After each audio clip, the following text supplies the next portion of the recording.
You never feel happy.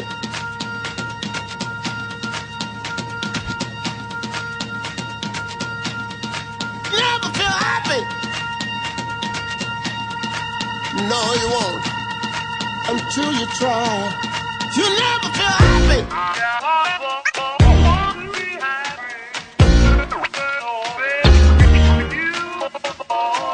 Det er så rent til lige med guitar. Der er spændende. Kom igen, Peter. Rico, hvad er det, I laver her nu? I pumper. Må vi se, hvordan man pumper?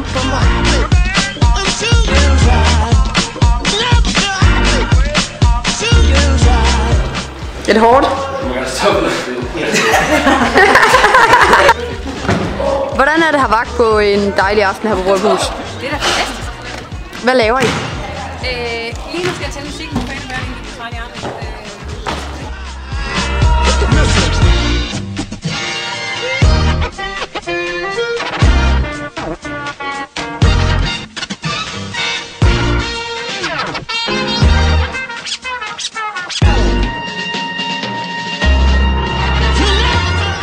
På værelserne og spille noget computer, men det gør man jo ikke, for det er socialt.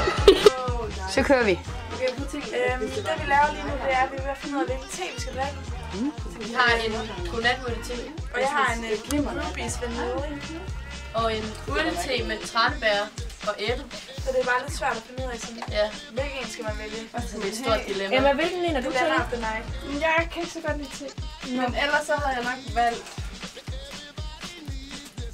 Camille med citron. Nej, sød. Hvordan går Victoria det? Adelaide Vingtoft, det er altså bare ansøgning på Facebook. Det er altså bare noget, der vil noget. Hun er bare fantastisk. Det. Ja. Er det til i morgen? Ja. Hvad har I for? Jeg skal analysere korset. Og det tager lang tid. Ja, for det er en ret stor mundfuld taget. Hej Birgit. Hej. Hvad laver du på sådan en dejlig vagtaften? Jamen, der er jo stille og fredeligt, så jeg er lige ved at føre vores dagbog sur. Så når vi nu går rundt i cirkunatet, så er der ikke nogen, der mangler, som vi ikke skal mangle. Hej, hvad laver du? Hey! Sådan en yndig aften. Hvad laver du på sådan en yndig aften? Jeg er i bad. Er det sjovt? Ja, det er meget hyggeligt. Ja, godt. Vil du se lidt bedre? Jeg er lige over til fanbad. Det er fanbad.